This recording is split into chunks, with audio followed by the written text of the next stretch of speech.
दोस्तों नमस्कार। 4 PM news network और दस्तक दोनों में आप सबका बहुत बहुत स्वागत है। मैं हूं आपका दोस्त मयूर जानी और आज एक थोड़े अलग ही विषय पर आपसे जो है बात करनी है। और विषय अलग है क्योंकि वो राजनीति से सीधे तौर पर जुड़ा नहीं है जो मैं आमतौर पर बात करता रहता हूं, या तो वो कोई ऐसी सोशियो जियोपॉलिटिकल घटना से जुड़ा नहीं है। सोशली ये जुड़ा हुआ है क्योंकि जिस समाज में हम रहते हैं उस पूरे समाज से वो जो है वो मुद्दा जो जिस मुद्दे पे बात करने जा रहे हैं वो बिल्कुल मूलभूत रूप से जुड़ा हुआ है, पर राजनीतिक कुछ नहीं है, ये कह दूं मैं। मुद्दा ये है कि जैसे जैसे जो है हम लोग ग्रो कर रहे हैं, समय बीतता जा रहा है, वैसे वैसे एडवांसमेंट या जिसको हम कहें कि मॉडर्नाइज होने, मतलब सोच का खुलापन की बात कर रहा हूँ, वो जितना बढ़ना चाहिए उससे विपरीत हम ये देख रहे हैं कि जो फेनेटिज्म है, कट्टरवाद है, फंडामेंटलिज्म है, और वो काफी बढ़ता जा रहा है। और धर्म को लेकर पिछले कुछ सालों में हमने क्या क्या होता हुआ देखा है। धर्म को एक्सप्लॉइट कैसे किया गया है हमने वो भी देखा है। धर्म के नाम पर बेवकूफ बन के उस अफीम को चाट के लोगों ने क्या क्या किस तरह की वहशी हरकतें की है वो भी हमने देखा हुआ है। तो धर्म है क्या बेसिकली? और जो हिंदू धर्म की बात हम करते हैं, क्या वो हिंदू धर्म, कुछ लोग कहते हैं कि हम सनातनी हैं, हम सनातन धर्म का पालन करते हैं। तो ये जो हिंदू है वो भी क्या सनातनी है, और क्या सनातनी है वो भी हिंदू धर्म? ये एक बड़ा कंफ्यूजन सा है बहुत सारे लोगों के लिए। और हमने सोचा कि इस मुद्दे पर क्यों ना इस विषय के जो जानकार हो, जो इसको जानते हो, ऐसे ही किसी सज्जन को बुलाया जाए। तो हमने आमंत्रित किया है आज किशोर शास्त्री महाराज को। किशोर शास्त्री जी जो है उनका सबसे पहले हम लोग स्वागत कर ले, स्क्रीन पे हम उनको जो है हमारे साथ जोड़ दें, ताकि आपका बहुत बहुत स्वागत है Shastri ji 4 PM news network पे। और मैं थोड़ी आपको जानकारी दे दूं शास्त्री जी के बारे में। वो एक तो हमारी जो राष्ट्रीय धर्म संसद है उसके राष्ट्रीय स्तर के प्रवक्ता भी हैं, और गुजरात इकाई जो है उस धर्म संसद की, उसके वो अध्यक्ष भी हैं। और शास्त्रों के लेकर उनका जो ज्ञान है, उनका जो अनुभव है, और उनका जो जानकारी वो जो रखते हैं वो अपने आप में एक बेमिसाल है। और गुजरात के और राष्ट्रीय स्तर पे जितने भी संत और विद्वान लोग हैं उनके साथ उनको भी उसी तरह से सम्मानित किया जाता है। और आजकल थोड़े चर्चा में भी है क्योंकि माँ अम्बा मंदिर का जो एक प्रसाद का विवाद चल रहा है, और शास्त्री जी ने लीड करते हुए उसमें एक भूमिका बजी जो है वो एक रोल जो है वो अभी प्ले किया है, और कलेक्टर से भी मिले, उस पर भी बात करेंगे। वो भी एक बड़ा अहम मुद्दा है। पर आज ये मुद्दे पे बात जो है प्रमुख रूप से करनी है शास्त्री जी की। ये जो धर्म है ये क्या कट्टर होना, ये दरिंदगी करना, ये कुछ अमानवीय बर्ताव करना ये सिखाता है? धर्म क्या सिखाता है? मूल में आपने जो बात उठाई है वो बहुत लाजवाब है, सुंदर है। जितनी प्रशंसा की जाए उतनी कम है। धर्म क्या यह सिखाता है, यहां से आपका प्रश्न समाप्त हुआ। धर्म क्या है? धर्म शब्द जो बना है वो ध्री धातु से है। धारणा धर्म मित्याहु धर्मोद्धारयते प्रजा। जो धारण करता है उसी को धर्म कहते हैं। जो धारण नहीं करता, जो हमारी धारण करने की क्षमता है वो जिसमें नहीं है, वो धर्म नहीं है। और इसलिए हमारे यहाँ धर्म को भिन्न भिन्न आयामों में लिखे जाता है। जैसे कि एक होता है सामान्य धर्म, एक होता है विशेष धर्म, एक होता है आपद धर्म। सामान्य धर्म जो हरेक को लागू होता है, कोई भी व्यक्ति हो, कोई भी जीव हो, कोई भी पशु पक्षी हो, चाहे वो मूर्ति पूजा को मानता हो न मानता हो, अवतार को मानता हो न मानता हो, ईश्वर को मानता हो न मानता हो, फिर भी सामान्य धर्म हरेक के ऊपर लागू होता है। हमारे यहाँ भगवान मनु हुए, तो भगवान मनु जो लॉ गिवर है, जिन्होंने कानून दिया है, और वो लॉ गिवर भगवान मनु के नाम से मनुस्मृति प्रसिद्ध है। वैसे हमारे यहाँ 20 स्मृतियां हैं, एक दो नहीं है। पहली मनुस्मृति है, फिर हारित स्मृति है, मनवात्री, फिर अत्रि स्मृति है, मनवात्री विष्णुहारित, फिर विष्णु स्मृति है, शंख, लिखित, दक्ष, गौतम, वशिष्ठ, शतातप, विश्वामित्र आदि सारी स्मृतियां हैं। लेकिन मनुस्मृति अधिकतम प्रचलित है और सब लोग मनु के नाम से जानते हैं। और हम सब मनुष्य इसीलिए हैं कि हम मनु की संतान हैं, इसीलिए हमको मनुष्य कहा जाता है। इसलिए हमारे यहां कहा गया मनुर्भव, तुमको 2 पैर, 2 हाथ, 2 आंखें, मुंह मिल गया इसलिए तुम मनुष्य नहीं हो गए। मनुष्य बनना बाकी है। जो मनु के पीछे चलता है या मनु की बात को मानकर चलता है या मनु का अनुसरण करता है तभी वो मनुष्य कहलाता है। तो मनुष्य शब्द ही मनु के कारण बना है। वो भगवान मनु सामान्य धर्म के 10 लक्षण बताते हैं। ये 10 लक्षण जिनके पास है वो धार्मिक है। अब वो किसी संप्रदाय को मानता ना मानता उससे कोई लेना देना नहीं। तो ये सामान्य लक्षण कौन से हैं या सामान्य धर्म क्या है? तो उसके लिए भगवान मनु ने लिखा कि आपको ध्यान क्या रखना है, तो इतनी इतनी बातें आपको ध्यान में रखनी है। धी बुद्धि, धी यानी बुद्धि। तो जिनके पास बुद्धि है, अब बुद्धि का मतलब आप ये मत लगाएं कि बुद्धि यानी किसी को फंसाने की, चुंगाल में फंसाने के लिए जो बुद्धि लड़ाता है वो बुद्धि नहीं है। बुद्धि यानी जो तत्व बुद्धि है, यानी परमात्मा को परीक्षित करने के लिए, परिच्छिन्न करने के लिए, प्राप्त करने के लिए जो बुद्धि लड़ाई जाती है वो धर्म है। धी विद्या सत्यम अक्रोधो, जो विद्या है वो धर्म है। विद्या यानी क्या? सा विद्या या विमुक्तये, जो मुक्ति को प्रदान करता है उसे ही हम विद्या कहते हैं। जो मुक्ति को प्रदान नहीं करती, मतलब आप 1, 2, 5, 10 के अंक जान गए या अल्फाबेट आपने सीख लिया, आपको स्पेलिंग या व्याकरण आ गई, तो उसका मतलब आप विद्या प्राप्त कर ली, हम नहीं कहते। हम विद्या किसे कहते हैं? सा विद्या या विमुक्तये, विद्या वही है जो मुक्ति को प्रदान करती है। तो इसलिए हम कहते हैं कि जो मुक्ति को प्रदान करती है वो विद्या है। तो धी विद्या सत्यम, जो सत्य है वो धर्म है। धृति क्षमा दमो अस्तेयम शौचमिंद्रिय निग्रह, धृति यानी धीरज रखना। जो धैर्य को धारण करता है, जो धैर्य रखता है वो धार्मिक है। धृति क्षमा, दूसरे को माफ कर देना। कोई एक होता है भूल, एक होता है अपराध। भूल क्षमा के योग्य होती है और अपराध अक्षम्य होता है। जो आतंकवादी करते हैं वो अपराध है और जो सामान्य आदमी करता है वो भूल है। तो भूलों को क्षमा करना वो भी तो हमारे यहाँ धर्म है।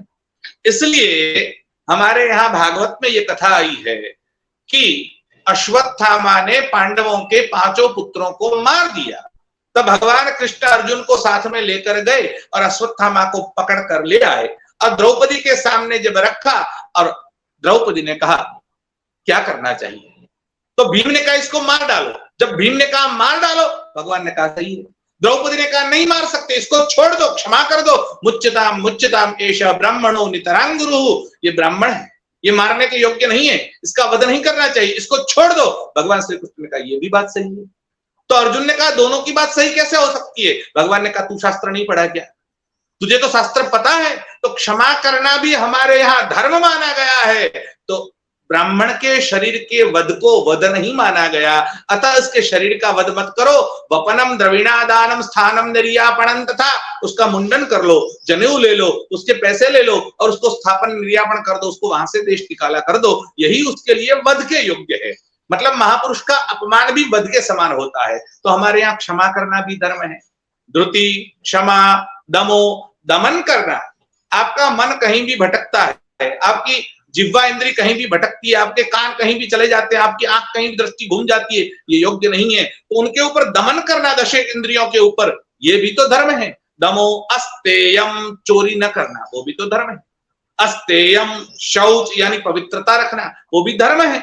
शौच इंद्रिय निग्रह, 10 के इंद्रियों के ऊपर कंट्रोल रखना, यह भी तो धर्म है। इंद्रिय निग्रह, धी विद्या सत्यम अक्रोधो, क्रोध न करना, यह भी तो धर्म है। दशकम धर्म लक्षणम, यह 10 जिसमें भी हो, चाहे वो हिंदू हो, मुसलमान हो, क्रिश्चियन हो, पारसी हो, यहूदी हो, सिख हो, जो भी हो, लेकिन यह 10 जो धारण करता है वो सब के सब धार्मिक माने जाते हैं। इसलिए हमारे यहाँ धर्म की व्याख्या बहुत बृहद है। हम धर्म को एक संकुचितता की दृष्टि में नहीं देखते हैं। तो ये हुआ सामान्य धर्म। फिर आएगा विशेष धर्म। विशेष धर्म किसे कहते हैं?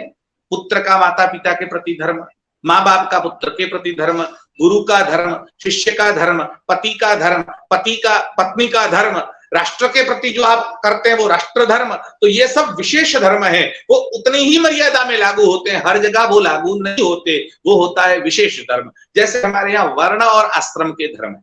ब्राह्मण का धर्म अलग है, क्षत्रिय का धर्म अलग है, वैश्य का अलग है, शूद्र का अलग है, ब्रह्मचारी का अलग है। आश्रमों में 4 आश्रम है हमारे यहाँ। तो गृहस्थ का धर्म अलग है, ब्रह्मचारी का अलग है, वानप्रस्थ का अलग है, सन्यासी का अलग है। यह विशेष धर्म है।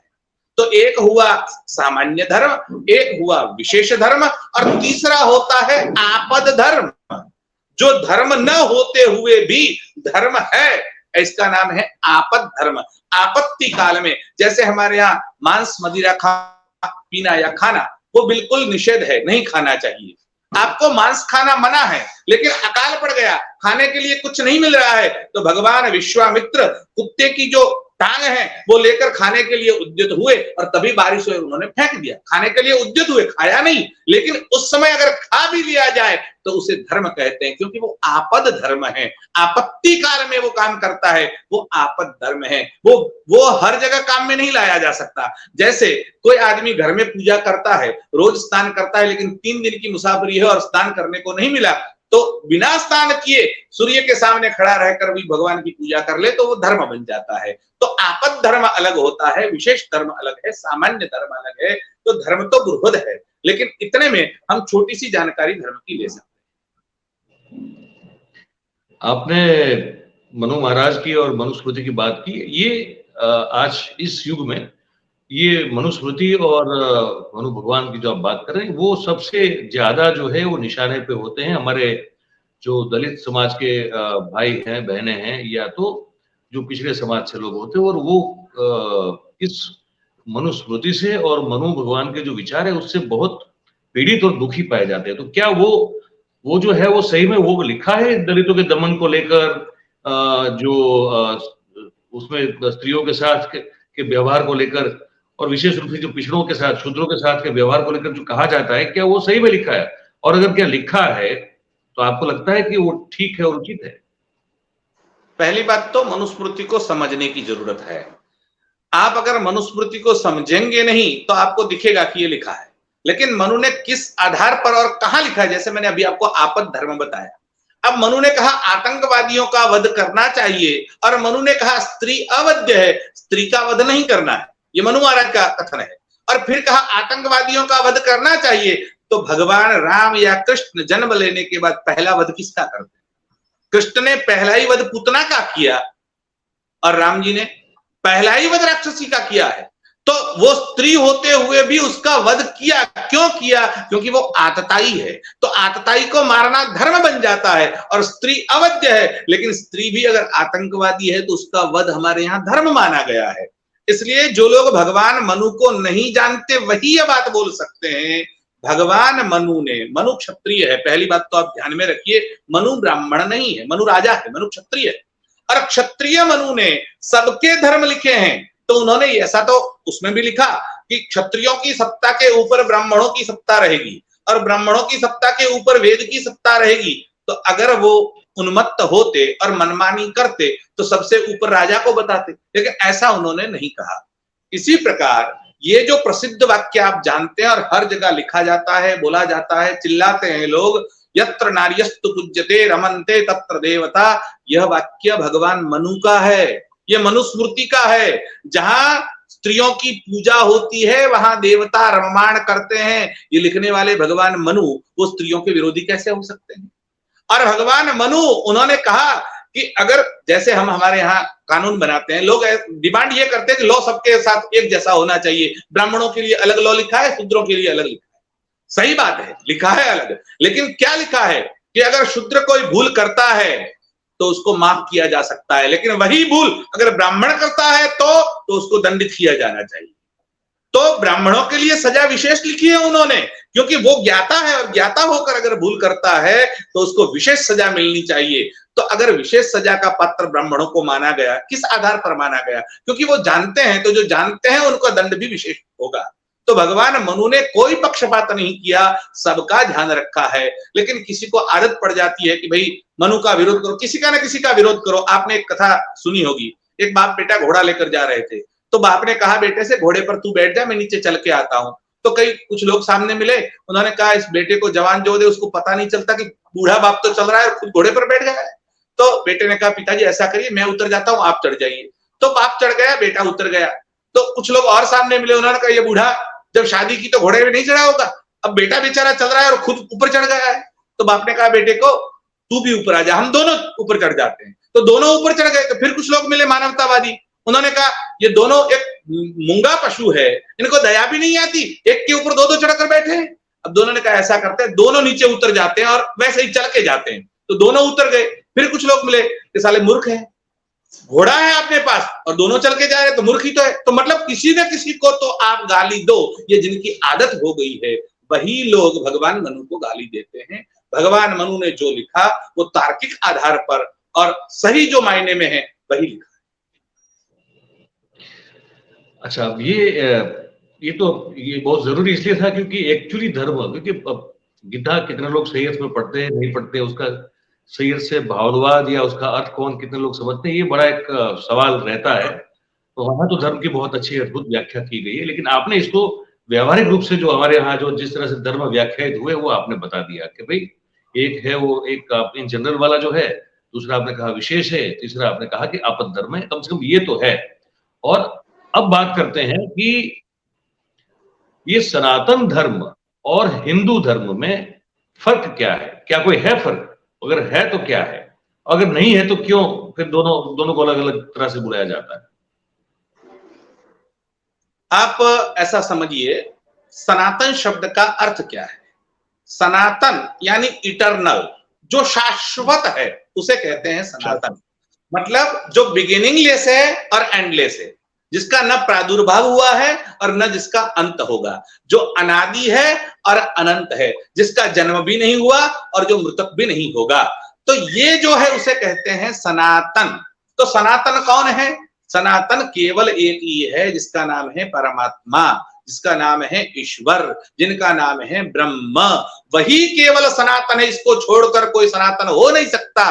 तो कोई जीव अगर सनातन नहीं हो सकता, तो सनातन परमात्मा को प्राप्त करने के लिए जो रास्ता बताया गया वह धर्म, उसी का नाम है सनातन धर्म।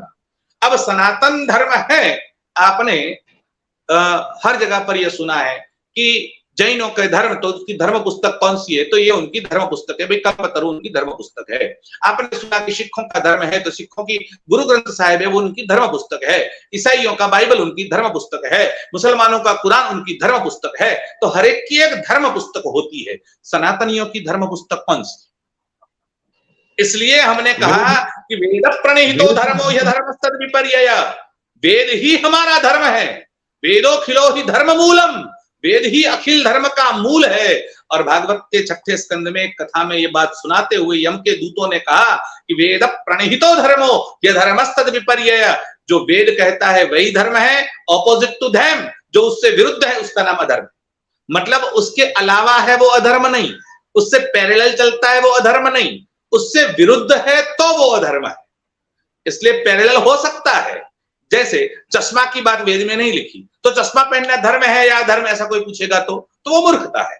मोबाइल के बाद वेद में नहीं आई, तो नहीं आई इसलिए अधर्म नहीं है। लेकिन वेद ने जिसका विरोध किया हो, अगर वो कहीं है तो वो नहीं होना चाहिए, उसको कहते हैं अधर्म। तो सनातन परमात्मा की प्राप्ति के लिए जो बातें बताई गई वेदों ने, उसको जो मानता है, तो एक शब्द में कहे तो वेद को जो मानता है वो सनातनी है। ये सीधी बात एक लाइन में कहनी हो तो इतनी कही जा सकती है, जो वेद को मानता है वो सनातनी है। अब वेद को मानता है अर्थात वेद में चारों बातें आ गई, अर्थात वेद है, फिर इतिहास है, इतिहास में हम रामायण महाभारत और हरिवंश को लेते हैं, पुराण में हम 18 पुराण हैं 18 उपपुराण हैं और 18 औपपुराण मतलब 54 पुराण हैं, फिर 20 स्मृतियां हैं। इन सब को मतलब वेद को जो मान्य करते हैं, उन सारे ग्रंथों को जो मानता है वो सनातनी है। तो हिंदू कौन है, हिंदू और सनातनी में क्या भेद है? थोड़ा सा भेद है, वैसे बारीक भेद है, लेकिन लोगों को समझ में नहीं आता, इसलिए कहना पड़ता है। कहीं कहीं पर तो लोग ऐसा ही कह देते हैं कि जो सनातन को मानता है वही हिंदू है, ऐसा भी लोग बोल देते हैं। जैसे आजकल आरएसएस और विश्व हिंदू परिषद आदि की आइडियोलॉजी है, भाजपा की जो आइडियोलॉजी है, तो वो लोग जो आइडियोलॉजी में मानते हैं वो ये कहते हैं जो भारत में रहता है वो हिंदू है। अब उनकी व्याख्या तो उल्टी हो गई, भारत में रहता है हिंदू, हम तो कहते हैं कोई चंद्रलोक में रहता है लेकिन वेद को मानता है वो सनातनी है, और आप कहते हैं भारत में रहता है वो हिंदू है, तो कल भारत में नहीं रहता और अमेरिका में रहता है तो क्या करोगे? तो ये व्याख्या नहीं होती, आप व्याख्या को तोड़ रहे हैं, मरोड़ रहे हैं, उल्टा रास्ते ले जा रहे हैं। उनकी आइडियोलॉजी है, वो कहते हैं हिंदू नाम का कोई धर्म ही नहीं है, ऐसा बोलते हैं। अब हिंदू धर्म नहीं है ऐसा नहीं कह सकते आप, ऐसा है कि आप हिंदू कहने से धर्म के गुण धर्म में कोई आपत्ति नहीं होनी चाहिए। जैसे कोई भी गाय का दूध लाओ वो सफेदी है, लाल गाय हो, जर्सी गाय हो, सफेद गाय हो, काली गाय हो, सबका गिर गाय हो, सबका दूध जो है वो सफेद होता है। लेकिन कोई अगर कहता है कि लाल गाय का दूध लाओ तो दूध के गुण धर्म में कोई आपत्ति नहीं होती, उसमें कोई तनिक भी उसमें फेरफार नहीं होगा। मतलब क्या हुआ कि लाल गाय क्यों कहना पड़ा, काली गाय क्यों कहना पड़ा, जर्सी गाय क्यों कहना पड़ा, गिर गाय क्यों कहना पड़ा?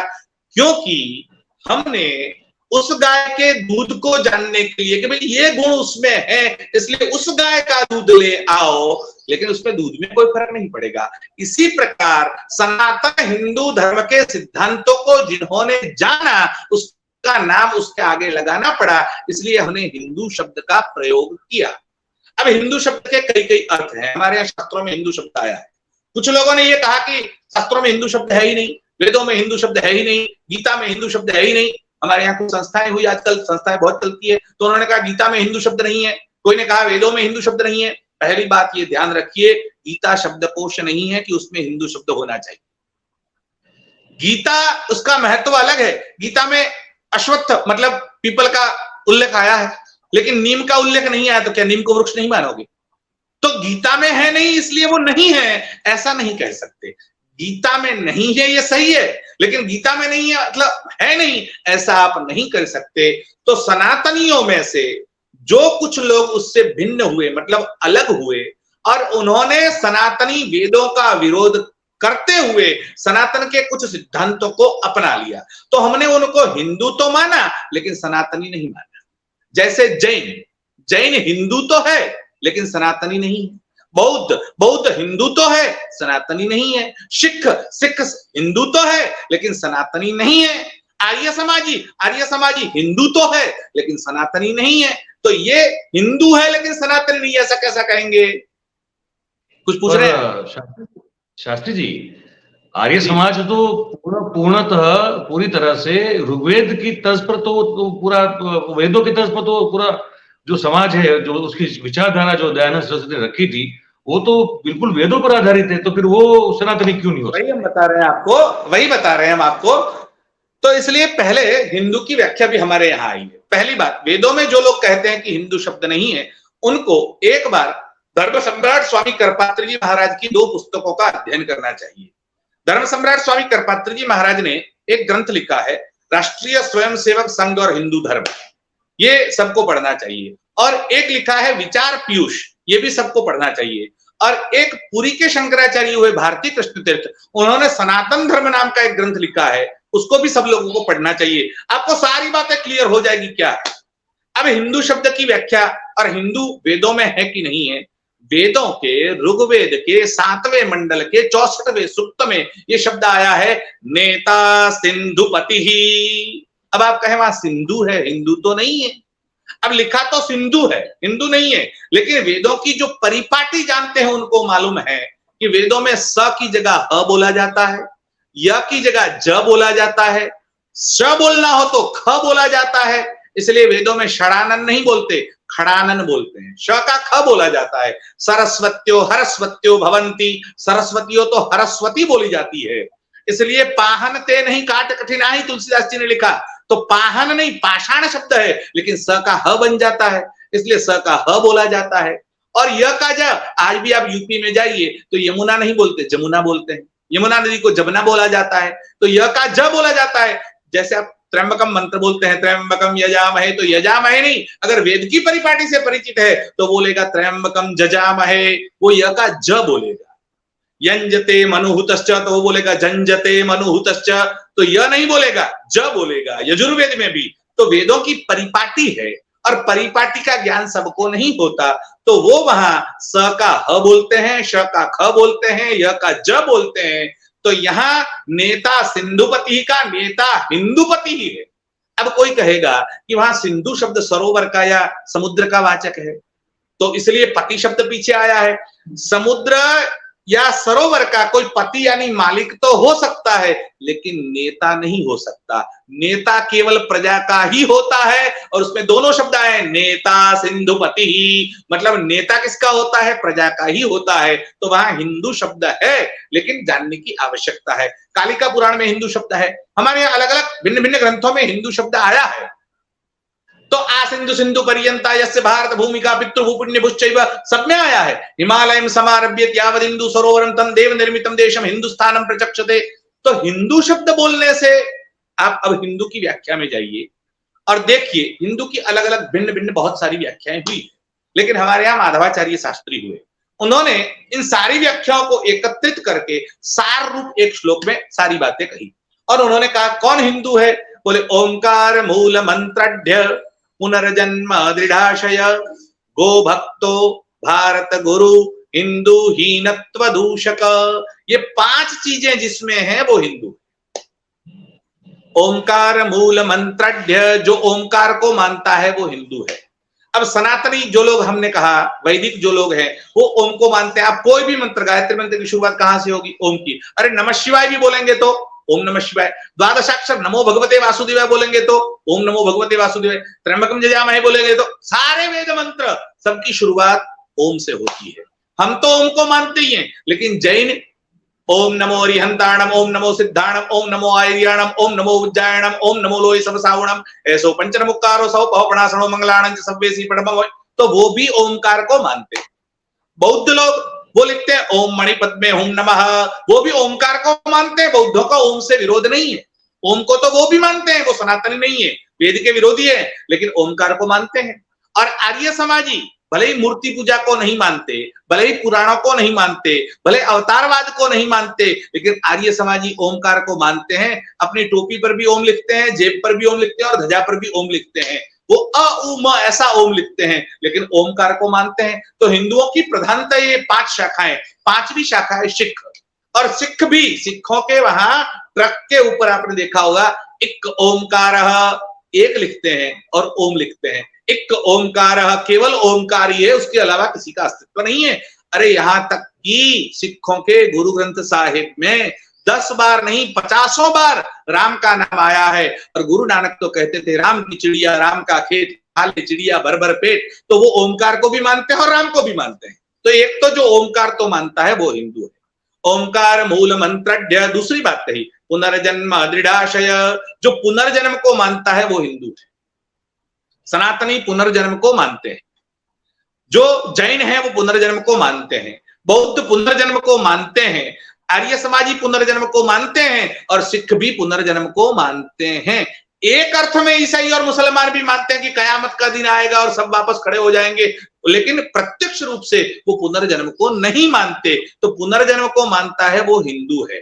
ओंकार मूल मंत्रढ़ पुनर्जन्म दृढ़ाशय गो भक्तो, जो गाय को अपनी मां मानता है, गो भक्त है, वो हिंदू है। ये 5 लोग गायों के भक्त है। आर्य समाजी भी, सिख भी, सबके सब वो गायों के भक्त है। गो भक्तो भारत गुरु, और भारत को, जैसे हम आजकल भारत माता की जय बोलते हैं, भारत माता नाम की कोई देवी नहीं है, लेकिन जो पृथ्वी माता या गाय माता है उसी को हम भारत माता कहते हैं। उसकी व्याख्या कभी करेंगे, लेकिन अभी हम ये बता रहे हैं कि जो भारत में जिन संप्रदायों का जन्म हुआ है, अर्थात जो भारत भूमि को अपनी मातृभूमि और पितृभूमि समझता है, अब आज का भारत तो बहुत छोटा रह गया है।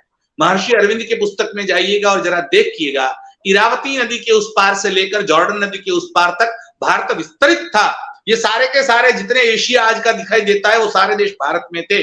और आपको आश्चर्य होगा, जगत के, विश्व के, ब्रह्मांड के जिसको आप धर्म कहते हैं, वस्तुतः वो मजहब है, मत है, संप्रदाय है, सेक्ट है, पंथ है, उन सब का जन्म एशिया में हुआ है। एशिया के बाहर एक भी धर्म का प्रागट्य नहीं हुआ, एक भी धर्म एशिया के बाहर पैदा नहीं हुआ है।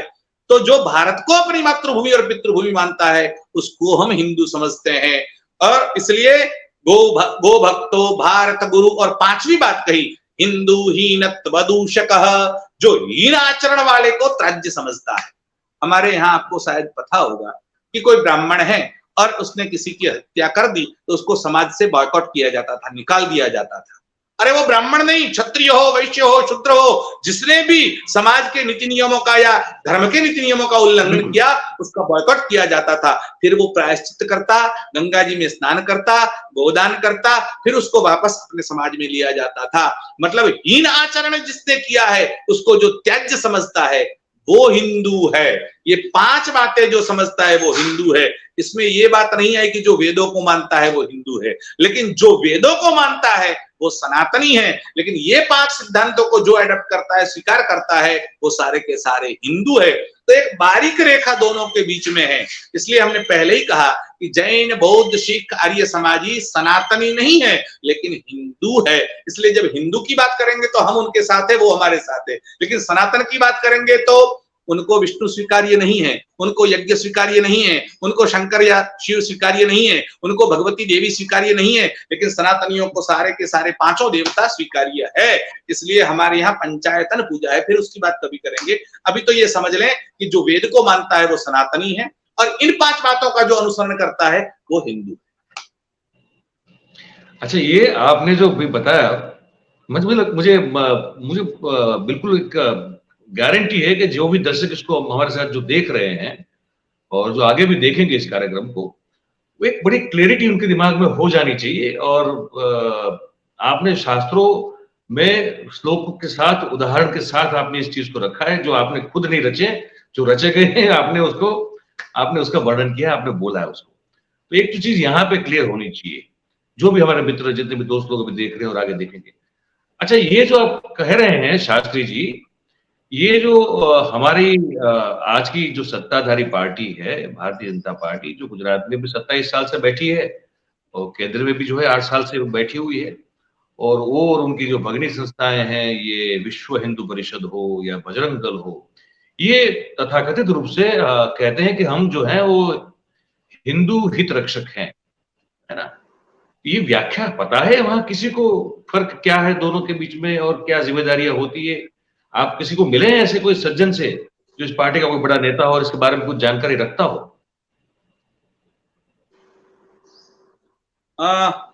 मैं जितने भी ऐसे नेताओं से जो हिंदुत्व की बात करते हैं या हिंदू का दारू पिलाते हैं, उन जितने लोगों से मिला हूं उनमें से एक भी आज तक नहीं मिला जो शास्त्रीय व्याख्या कर सकता हो। तो उनके लिए हिंदुत्व और शास्त्र का कोई लेना देना नहीं है। मैंने पहले ही कहा कि वो लोग कहते हैं जो भारत में रहता है वो हिंदू, उनका अब हिंदू होने से कोई लेना ही नहीं है। उनको तो बस भारत में रहता है तो हिंदू हो गया, ऐसा कैसे हो सकेगा? आप हिंदू को ऐसे व्याख्यात नहीं कर सकते। भारत में तो कुछ कुत्ते भी रहते हैं, तो क्या वो हिंदू हो जाएंगे? आपने किसको हिंदू कहना है, आपके दिमाग में अगर नहीं है, हिंदू शब्द के लिए आप क्लियर नहीं है, फिर आप हिंदुत्व की रक्षा कैसे करेंगे? हिंदुत्व की रक्षा की बात कर कर राजनीति करना अलग है और हिंदुत्व की बात करना अलग है। इसलिए मैंने आपको रेफरेंस दिया पहले ही कि स्वामी धर्म सम्राट करपत्री जी महाराज ने, आपको मैं रेफरेंस के साथ बताता हूं, और बुक चाहिए तो बुक भी अंदर पढ़िए, मैं लेके आपको यहां पर चित्रांकित करके बता सकता हूं। पहले गोलवलकर जी, जिनको आरएसएस में गुरुजी के नाम से उल्लेखित किया जाता है, माधवराव सदाशिव गोलवलकर जी, और बड़े विद्वान थे। और गोलवलकर जी ने विचार पीयूष नाम का एक उनका अपना ग्रंथ लिखा, विचार नवनीत। और विचार नवनीत जो उन्होंने लिखा, उसमें उन्होंने कहा कि हम वेदों को नहीं मानते, हमारी कोई धर्म ग्रंथ हमारा नहीं, हम किसी ग्रंथ को नहीं मान्यता देते, कोई ग्रंथ हमें लेना देना नहीं है। अब जो स्पष्टता कर रहे हैं कि हमारा कोई ग्रंथ से लेना देना नहीं है, न हम किसी देवता से हमारा लेना देना है, न हमारा किसी एक मूर्ति से लेना देना है, न हम किसी को गुरु मानते हैं। मतलब किसी आचार्य को नहीं मानते, किसी देव को नहीं मानते, ईश्वर के किसी अवतार को नहीं मानते और किसी ग्रंथ को नहीं मानते। अब किसी को नहीं मानते तो करपात्री जी ने उस विचार नवनीत के विरुद्ध में ये पुस्तक लिखा, और 2 किताबों का नाम मैंने आपको दिया, 2 ग्रंथों के नाम, राष्ट्रीय स्वयंसेवक संघ और हिंदू धर्म और विचार पीयूष। इस दोनों में उसका खंडन किया उन्होंने, विचार नवनीत का खंडन पूरा का पूरा आया। और करपात्री जी महाराज की उस चैलेंज को, उस लिखे गए उस पुस्तक के विरुद्ध में आज तक कोई प्रतिक्रिया नहीं है। लिखे हुए भी आज 50 वर्ष होने आए, आज तक उसकी प्रतिक्रिया नहीं दे सका है आरएसएस संघ। क्यों? क्योंकि उनको पता ही नहीं है। अभी अभी आपको शायद पता होगा, ये जो मामला चला और इस मामले में मोहन भागवत ने जाति वाली बात कही कि जाति ब्राह्मणों ने या पंडितों ने बनाई है, तब पुरी वाले शंकराचार्य जी का एक ट्वीट आया और पुरी शंकराचार्य जी ने कहा कि सिखों के पास, मुसलमानों के पास, ईसाइयों के पास, जैनों के पास, या ऐसा समझो कि आर्य समाजियों के पास कोई न कोई ग्रंथ है। सत्यार्थ प्रकाश उनका ग्रंथ है आर्य समाजियों का, या बाइबल है, या कुरान है, या गुरु ग्रंथ, कोई ना कोई है। आरएसएस की बात ही है कि उनके पास कोई ग्रंथ है ही नहीं, वो चली जा रहे हैं, उनको पता ही नहीं है कहां जाना है। इसलिए कुछ ग्रंथ की मर्यादा में रहकर बात करना उनको पता नहीं है। इसलिए उन्होंने अपना गुरु किसको माना? भगवा ध्वज को माना। आपने आज तक सुना कि गुरु भगवा ध्वज हो सकता है? किस शास्त्र में लिखा है? जरा मुझे खोल के बताइए, एक भी शास्त्र का रेफरेंस बताइए जिसमें गुरु किसी भगवे ध्वज को मानने का लिखा हो। नहीं मिलेगा आपको। इवन आप राष्ट्रीय स्वयंसेवक संघ का जो गणवेश है, उस गणवेश को देख लीजिए, उनका यूनिफॉर्म देख लीजिए, कौन सी भारतीय परंपरा है? क्या वो पैंट या चड्डी है वो भारतीय है? क्या शर्ट भारतीय है? क्या बेल्ट भारतीय है? क्या हिंदू या सनातनी जिसे समझते हैं आप, वो जो बूट पहनते हैं, शूज पहनते हैं, या मोजा या सूट पहनते हैं, क्या वो भारतीय है? क्या आप जो बैंड बजाते हैं वो भारतीय है? क्या आप टोपी पहनते, कौन सा भारतीय गणवेश है? एक भी नहीं। न भारतीय धोती है, न भारतीय कुर्ता है, न भारतीय पगड़ी है। प्रार्थना, लेकिन प्रार्थना संस्कृत में है। प्रार्थना संस्कृत में है, और प्रार्थना संस्कृत में है जो है उसको तो कहना पड़ेगा, मानना भी पड़ेगा। और वो लोग सीधा वेदों का विरोध नहीं कर रहे हैं। आपको ये भी बता दें कि उन्होंने कभी वेदों के विरुद्ध में कोई स्टेटमेंट नहीं किया, लेकिन अभी मोहन भागवत का स्टेटमेंट आया और उन्होंने कहा शास्त्रों में संशोधन करने की आवश्यकता है, हम शास्त्रों में संशोधन करेंगे। ये क्या हुआ? अब कुछ लोग थे, विधर्मी थे, उन्होंने वेदों को जलाया, जैसे मुसलमानों ने वेदों को जलाया, और विधर्मियों ने जलाया और अकर्मियों ने छोड़ा। जो अकर्मी थे उन्होंने वेद को छोड़ दिया, तो एक ने छोड़ा और एक ने जलाया। काम तो दोनों ने एक समान ही किए, और ये तो उससे भी घातक है, न जला रहे हैं न छोड़ रहे हैं, ये तो संशोधन करके बिगाड़ रहे हैं। तो उनका काम तो ये है कि जो है वो शुद्ध नहीं मिलना चाहिए, उसमें कुछ ना कुछ करो। इनका तो काम ही यह है, जैसे कोई शुद्ध वर्ण परंपरा चल रही है। हमारे यहाँ वंश का बहुत बड़ा महत्व होता है। आपको शायद पता होगा कि कुत्तों की एक जाति विलुप्त हो रही है और 6 कुत्ते बचे हैं, एक भी कुतिया नहीं है। तो भारत सरकार ने 80 करोड़ का बजट दिया है कि एक कुतिया ढूंढ निकालो, और ये जाति विलुप्त नहीं होनी चाहिए। तो कुत्तों की जाति की चिंता की जाती है, और मनुष्यों की जाति कैसे बिगाड़ी जाए, इसका संशोधन आरएसएस कर रहा है। और वो कर रहे हैं कि भारत में वर्णाश्रम नहीं रहना चाहिए, वर्ण संकरता आनी चाहिए। और आरएसएस में एक विभाग चलाया जाता है इंटरकास्ट मैरिज करवाने का। अब ये जो इंटरकास्ट मैरिज करोगे तो कोई जो शुद्ध वंश परंपरा है वो कहां से बचेगी? जो लोग कहते थे तुम्हारा बाप कौन है, तुम्हारा दादा कौन सा है, तुम्हारे गोत्र कौन सा है, तो वो गोत्र वाली बात ही नहीं रहेगी। आपका गोत्र अगर बिगड़ गया तो ये जो परंपराएं घोषित कर रहे हैं, ये स्वघोषित परंपराएं हैं, इनका शास्त्र से कोई लेना देना नहीं। तो ये जो गुरुजी ने जो अपने विचार नवनीत पुस्तक में आपने जो कहा, और विचार पीयूष, 2 पुस्तक कहा ना आपने? विचार पीयूष करपात्री जी का है, विचार पीयूष करपात्री जी ने, करपात्री जी का विचार पीयूष, जिसमें उन्होंने खंडन किया विचार नवनीत में जो गुरुजी ने लिखा था उस बात का। ठीक ठीक ठीक। जहां वो कहते हैं कि वो मतलब खुद वो नहीं, वो मतलब कि संघ खुद, अब वो संघ को रिप्रेजेंट करते हुए लिखा है ना वो पुस्तक उन्होंने, कि ना वो वेदों को मान रहे, ना किसी भगवान को मान रहे। तो वहां से फिर ये जय श्री राम वाला कैसे मामला शुरू हो गया? तो अगर वो नहीं मानते तो राम को भी कैसे मानेंगे? 2 बातें हैं, एक राम को परब्रह्म का अवतार मानना, और दूसरा राम को ऐतिहासिक महापुरुष मानना। हम लोग जो मानते हैं सनातनी परंपरा के लोग, वो मानते हैं कि भगवान विष्णु के 24 अवतार हुए, उसमें प्रमुख 10 अवतार हैं, जैसे मत्स्य कुर्मा वराहश्च नारसिंहो वामन रामो रामश्च कृष्णश्च बुद्ध कल्की नमोस्तुते। तो राम और कृष्ण हमारे लिए ईश्वर का अवतार है, परमात्मा का अवतार है, और उनके लिए राम केवल महापुरुष है। तो महापुरुष की जय घोष हो सकती है। आप महाराणा प्रताप की, छत्रपति शिवाजी की जय घोष करते हैं, चाणक्य की जय घोष करते हैं, आप डॉक्टर हेडगेवार की भी जय घोष करते हैं और गुरु जी की भी जय घोष करते हैं, वैसे राम जी की कर दी।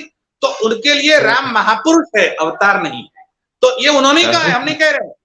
और अभी अभी मोहन भागवत एक पत्रकार ने पूछा था, आपको शायद पता होगा जी जी, एक पत्रकार ने पूछा मोहन भागवत जी से कि आप राम जन्मभूमि पर मंदिर बनाने जा रहे हैं, उससे लोगों को रोटी मिलेगी? तो भागवत जी ने कहा, मंदिर नहीं बना रहे हैं, हम स्मारक बना रहे हैं। तो उनके लिए वो मंदिर नहीं है, स्मारक तो महापुरुषों का होता है। जैसे सरदार पटेल की प्रतिमा आपने केवड़िया कॉलोनी में बनाई, वो स्मारक है, वो मंदिर नहीं है। तो उनके लिए अयोध्या में जो बन रहा है वो स्मारक है, वो मंदिर नहीं है। हमारे लिए मंदिर है, यही फर्क है दोनों। पर शास्त्री जी, ये जब सुप्रीम कोर्ट से आदेश हो गया और फिर पूरे विवाद का समाधान हो गया, उसके बाद जब भगवान राम के मंदिर की जो ये भूमि पूजन की बात थी, सब जो थी, वहां तो खुद प्रधानमंत्री बैठे, मतलब ना शंकराचार्य कोई बिठाए गए, ना उनको आमंत्रित किया, खुद प्रधानमंत्री ने बैठ के पूजा अर्चना की। तो फिर आप उनकी आस्था को कैसे आप क्वेश्चन कर सकते हैं कि वो भगवान नहीं मान रहे? हम नहीं कह रहे हैं, उन्होंने कहा, वो हम कोट कर रहे हैं कि उन्होंने ऐसा कहा, हम तो कह ही नहीं रहे हैं। उन्होंने कहा कि हम मंदिर नहीं बना रहे हैं, स्मारक बना। आपको चाहिए मैं वीडियो क्लिप दे सकता हूं उनकी, पढ़िए, और यूट्यूब पर आप खुद खोजेंगे आपको मिल जाएगा। तो उनकी मान्यता क्या है? और आपने शायद प्रधानमंत्री का एक इंटरव्यू सुना हो, उन्होंने कहा हम मानते ही नहीं है कि हिंदू कोई धर्म है, हिंदू तो जीवन पद्धति है। ऐसा उनका अपना वीडियो भी यूट्यूब पर आप ढूंढिए, आपको चाहिए तो मैं दे सकता हूं। मतलब वो हिंदू धर्म भी मानने के लिए तैयार नहीं है। उनको, उनके लिए हिंदू धर्म नहीं है, उनके लिए राम या कृष्ण परमात्मा नहीं है, उनके लिए भगवान कोई है नहीं, वो तो खुद ही भगवान बने फिरते हैं। और जहां तक राम जन्मभूमि की बात है, और आपने शिलान्यास का उल्लेख किया, आप मुझे बताइए कि शिलान्यास किसको करना चाहिए और कौन बैठना चाहिए? भगवान राम स्वयं अश्वमेध यज्ञ करने के लिए बैठे तो सीता जी नहीं थी, तो स्वर्ण की प्रतिमा बनाई गई और पास में बिठाकर यज्ञ किया। हमारे यहाँ ऐसा कार्य करता हो तो ये तो वो सन्यासी है, और या फिर उनको अगर धर्मपत्नी के साथ बैठना पड़ेगा। इनमें से कौन धर्मपत्नी के साथ या धर्मपति के साथ था? इसमें से कोई नहीं। ना तो योगी आदित्यनाथ थे, ना आनंदीबेन थे, और न मोदी जी थे। किसी के पास सजोड़े में एक भी नहीं, सबके सब अकेले थे। तो उनको तो अधिकार नहीं बनता। और आपने भारत में 4 शंकराचार्य थे, किसको आमंत्रण दिया? एक को भी नहीं। अरे भारत में इतने रामानुजाचार्य, वल्लभाचार्य, निम्बार्काचार्य, क्यों आपने किसी को नहीं बुलाया? खुद ही करना है, क्योंकि यश लेना है। वस्तुतः राम जन्मभूमि का जो फैसला है, हाई कोर्ट का आप उठा के देखिए, सुप्रीम कोर्ट का उठा के देखिए, इसमें न विश्व हिंदू परिषद पक्षकार है, उन्होंने पक्षकार रखा ही नहीं है, उन्होंने केस किया ही नहीं है। न भाजपा पक्षकार है, न राष्ट्रीय स्वयंसेवक संघ पक्षकार है। पक्षकार कौन है? हमारे जो निर्मोही अखाड़ा वगैरह थे वो पक्षकार है, देवकी नंदन अग्रवाल थे वो पक्षकार है, और जगत गुरु शंकराचार्य की समिति उसमें पक्षकार थी। और वर्तमान में ज्योतिष पीठ के शंकराचार्य अभिमुक्तेश्वरानंद सरस्वती इस मामले में गए, 26 बार उनके नाम का उल्लेख आया है, और हाईकोर्ट ने लिखा कि अगर स्वामी अभिमुक्तेश्वरानंद ये शास्त्रों का रेफरेंस हमको नहीं बताते तो इस निर्णय पर हम नहीं पहुंच सकते थे। तो उन्होंने ये फैसला लाने वाले तो वो लोग हैं, उनका नाम का उल्लेख ही नहीं, वो है ही नहीं के चित्र में। और जिन्होंने कुछ नहीं किया वो लोग जाके शिलान्यास कर रहे हैं, यही तो विडंबना है। अच्छा, एक मुद्दे पर आपसे, देखिए, मुझे तो लगता है कि अभी 1-2 घंटा और बात कर सकते हैं, क्योंकि बहुत विशद चर्चा हमारी हो रही है। मुझे लगता है कि हम करना चाहिए। बहुत बहुत सारे मुद्दे हैं जिन पर लोग जो है बड़ा, जो कहते हैं, मतलब एक ऐसा ज्ञान लोगों के पास है जो सिर्फ व्हाट्सएप से मिलता है, जिसका कोई डेप्थ नहीं है, जिसका कोई आधार नहीं है। मुझे लगता है इस तरह की बातें जो है करते रहनी चाहिए। पर एक आखिरी मुद्दे पे पहुंचता, क्योंकि ऑलरेडी 45 मिनट के आसपास का समय जो है बीत चुका है। ये माँ अंबा जो है, हमारी माँ अंबा का जो मंदिर है, बहुत विश्व प्रसिद्ध है, शक्तिपीठ है, और करोड़ों करोड़ों, मतलब पता नहीं कितने करोड़ लोग की श्रद्धा और आस्था का केंद्र है वो। इस मुद्दे को मैं भी लगातार जो है, आप सभी मीडिया उठा रहे हैं, मैं भी यहाँ पे, हम लोग 4 PM पे और 10 तक उसको लगातार फॉलो कर रहे हैं। ये मोहनथाल का प्रसाद, मैं किसी एक आप ही जैसे विद्वान से बात कर रहा था, उन्होंने कहा कि देखिए मोहनथाल इसलिए क्योंकि उन्होंने कोई मुझे एक वही कोई एक देवी भागवत का कोई एक अध्याय और उसका एक श्लोक का मुझे उदाहरण दिया। कहा कि वहां लिखा हुआ है कि बेसन का जो आटा होता है उसको घी और गुड़ में मिला के ही माता जी को उसका प्रसाद जो है वो भोग धराया जाता है, फिर उसको बांटा जाता है। तो ये एक, अब वो तो फिर लंबा हो जाएगा कि क्यों बंद कर दिया, क्या बंद कर, लेकिन जो आप लोगों ने जो मुहिम शुरू की है, कलेक्टर के पास भी गए थे, आपकी अगुवाई में सब लोग गए थे, आपने 200 किलो मोहनथाल भी जो है भक्तों ने खुद जो है अपने हिसाब से बनाया, और सरकार तो पैसे दे के दे रही थी, आप निःशुल्क देख रहे हैं। इस ये जो है ये आप मतलब मैंने अपने दर्शकों को आज कहा दोपहर को, मैंने कहा ये एक जो हिंदू हृदय सम्राट बने हुए लोग बैठे हुए हैं, जो हिंदू आस्था को एक्सप्लॉइट करके जो सरकार में बैठे हुए हैं, डरा डरा के कि अगर आपने वोट नहीं दिया तो फिर वो आपके घर में आकर गोली मार देगा से लेके बहुत सारी बातें, वही लोग जो हैं उन्होंने इतना बड़ा एक बड़ी चोट लगाने का काम किया है हिंदू की आस्था को। जो भी जो अब कितने मतलब गिनती नहीं कर सकते कितने कितने भक्त होंगे माता के, उन सब की आस्था पर प्रहार करने का काम इस सरकार के इस फैसले ने किया है। मैंने कहा ये इतनी बड़ी बेवकूफी है, ये नाक तो कटी जाएगी, शायद इज्जत भी नहीं बचेगी। आपका क्या कहना है इस बारे में? बिल्कुल, इन्होंने जो आपने देवी भागवत की बात की, देवी भागवत के 8वें स्कंद के 24वें अध्याय में ये वर्णन है, और पात्रा सदन में भी ये वर्णन आया है। भगवती को कौन से प्रसाद लगाने चाहिए, पूरा नक्षत्र वाइज और तिथि के हिसाब से, कौन सी तिथि को कौन सा प्रसाद, कौन से नक्षत्र को कौन सा प्रसाद, ये सारी बातें उसमें है। हमारे शास्त्रों में सब कुछ है। तो रेफरेंस मैंने आपको दे दिया कि कहां पर है, आप ढूंढ सकते हैं खुद भी, और चाहिए तो मैं भेज दूंगा आपको। लेकिन भगवती को प्रसाद आपको लगाना है तो उसमें पूर्णम, पूर्णम शब्द का अर्थ है जो चने का आटा है उसके अंदर शक्कर और घी मिलाकर प्रसाद बनाना चाहिए। अब उसमें आप उसे मोहनथाल बनाइए, उससे लड्डू बनाइए, उससे आप पूर्ण पोली बनाइए, ये सब उसमें से बन सकते हैं। लेकिन आप कुछ भी व्यंजन बनाइए, लेकिन घी, शक्कर और चने का आटा ये तीनों उसमें होने चाहिए। अब ये परंपरा तो अनादिकाल से अंबाजी में स्थापित थी। अब क्या हुआ कि जो मोहनथाल का प्रसाद हम लोगों ने 200 किलो शुरू किया है, रोजाना हम 200 किलो दे रहे हैं, हम यानी दाता लोग दे रहे हैं, मैं नहीं दे रहा हूं, हम तो केवल वहां जाकर प्रतिबंध की व्यवस्था कर रहे हैं, और अंबाजी के हमारे कार्यकर्ता वहां बंटवारा कर रहे हैं, लोगों को बांट रहे हैं प्रसाद, और वो भी निःशुल्क आपने कहा।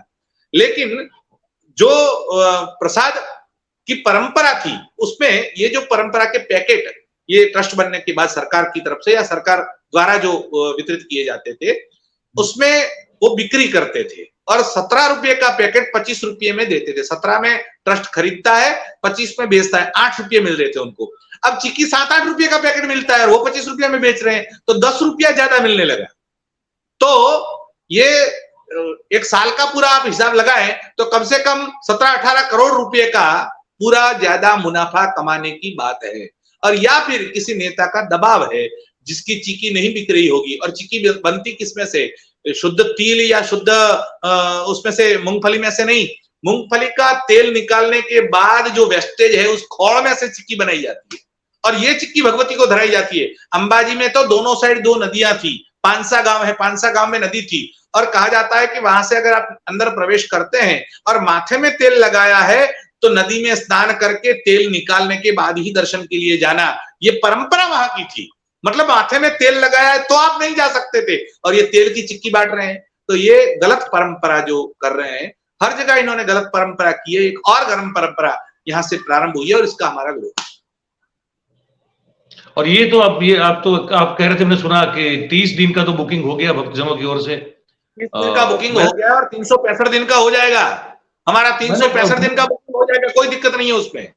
मैंने आज यही अपने दोपहर के कार्यक्रम में कहा, शास्त्री जी, मैंने कहा इतनी बड़ी गलती कर दी है सरकार ने, और अब इतनी देर भी लगा दी है कि अगर इसको फिर से अगर मोहनथाल कर भी देंगे तो मैंने कहा मुझे ये लगता है कि अब भाविक और भक्तजन जो है वो कहेंगे कि आपको मुफ्त दे रहे हो, आप पैसे लेकर दे रहे हो, हम यहाँ मुफ्त में देते रहेंगे, आपको जो करना है। तो मुझे लगता है वहां तक जो है लोगों का गुस्सा बात होगी बिल्कुल होगी, जाएगी। और सारी जो पॉलिटिकल पार्टी, हम किसी पॉलिटिकल पार्टी के ना मेंबर है और ना किसी पॉलिटिकल पार्टी का पक्ष ले रहे हैं, लेकिन सारी पॉलिटिकल पार्टियां सहमत है। भाजपा के लोग कह रहे हैं ये कैसे किया इन्होंने, हमको पता नहीं है। भाजपा के लोग हमारे साथ समर्थन, इतना ही नहीं, आज भाजपा के अंबाजी के उपाध्यक्ष ने इस्तीफा दे दिया। आज उन्होंने कहा कि अगर प्रसाद में आप नहीं शामिल है तो हम दे देते हैं। कांग्रेस के लोग सम्मत है, आम आदमी पार्टी वाले सम्मत है, शिवसेना के सम्मत, फिर आपको तकलीफ कहां है? कौन मना कर रहा है? और कलेक्टर से आप मिले, क्या कह रहे हैं वो? उनका कहना है हम आपके साथ हैं और थोड़े दिनों में हो जाएगा, थोड़े दिनों में हो जाएगा। मतलब चिक्के का या तो ऑर्डर दे दिया है या 25,000 50,000 किसी की टन चिक्की पड़ी है बनी हुई, उसको निकालने का एक ठेका ले लिया है कि इसको हम पूरा कर लेंगे, फिर हम मोहनताल शुरू करेंगे। अच्छा, तो मुझे लगता है कि ये भाविकों के द्वारा, भक्तों के द्वारा जो परंपरा शुरू हो गई, मुझे लगता है ये बंद नहीं होगी शायद।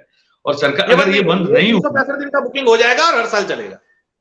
तो मुझे लगता है कि फिर सरकार को इतना मतलब इतना बुरी तरह से नाक कट जाएगा कि वो किस मुंह से फिर पैसे लेके मोहनथाल, अगर मोहनथाल कर भी दिया तो किस मुंह से वो पैसे लेके बेचेंगे? न्यूज़पेपर में आपने शायद पढ़ा होगा, कल के न्यूज़पेपर में आया है, आपने शायद पढ़ा हो कि 12 लाख का मोहनथाल प्रतिदिन बिकता था अंबाजी के काउंटर से, 12 लाख का, और चिक्की 6 लाख की बिक रही है। मतलब 50% में तो आ गए। आपने 6 लाख का सीधा सीधा नुकसान तो कर ही दिया ट्रस्ट का। अब रोज का, पर डे का आगे कितना करेंगे भगवान जाने। चलिए, बहुत बहुत अच्छा लगा शास्त्री जी आपसे बात करके, और बड़ी आपने साफ शब्दों में और बिल्कुल जैसे कहते हैं ना कि बेबाक रूप से आपने बात की, और जो शास्त्रोक्त रूप से भी जो आपने एक फर्क समझाया, तो उम्मीद करते हैं कि जो अफीम चाट के बैठे हैं, जिनको सही अर्थ में एक भी धर्म ग्रंथ या शास्त्र के बारे में या कहीं भी एक लाइन भी जिसने कोई पढ़ने की अब तक कोशिश नहीं की है, और जो है वो हिंदू बन के जो घूम रहे हैं, ईश्वर जो है कृपा करे उन पर, और उन पर थोड़ी जो है वो अकल की वृद्धि हो, बुद्धि जो है उनकी वृद्धिमान हो, वो थोड़ा पढ़े, थोड़ा समझने की कोशिश करें कि अगर वो अपने आप को सनातनी कहते हैं तो तब तो बहुत बड़ी जिम्मेदारी हो जाती है, क्योंकि फिर तो आपको वेद समझना ही पड़ेगा, तभी तो आप सनातनी हो। हिंदू में तो ये है कि चलो, हाँ, तो ये बहुत जरूरी है। तो और उससे क्या है कि अगर दिमाग के ये खिड़की दरवाजे खुले हो जाएंगे, खुल जाएंगे, और बहुत विस्तृत समझ जो है पाने की दिशा में आदमी जो है, किसी भी कोई भी व्यक्ति वो आगे बढ़ सकता है। आपने बहुत समय निकाला शास्त्री जी, और बहुत अच्छी बात की। आपका बहुत बहुत शुक्रिया, बहुत बहुत धन्यवाद। और मैं उम्मीद करता हूँ कि आपसे जो है समय समय पे कुछ ऐसे मुद्दों पर बात होती रहेगी। जरूर जरूर, बिल्कुल बिल्कुल जी, आपका बहुत बहुत धन्यवाद सर।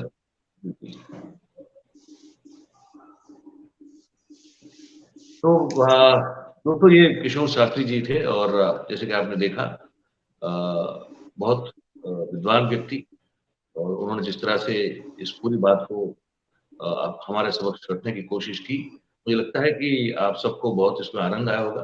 कैसा लगा ये कार्यक्रम, आप कमेंट जरूर करें, जैसा भी लगता हो तो कमेंट करें, ताकि हमको पता चले कि आपको हमारे कार्यक्रम के बारे में क्या लगता है। और अच्छा लगता है तो फिर इसको, जैसे मैं हमेशा कहता हूँ, आप लाइक किया करें, सब्सक्राइब करें और करवाएं, और हो सके इतना ज्यादा इसको शेयर कीजिए, ताकि और लोग भी जो है इस बातचीत को सुन पाए और एक पार्टिसिपेंट जो है इस कार्यक्रम के हो पाए। तो चलिए, आज अभी इतना ही है, फिर मिलेंगे नए मुद्दे के साथ। आप सबका बहुत बहुत धन्यवाद। Thank you very much. नमस्कार।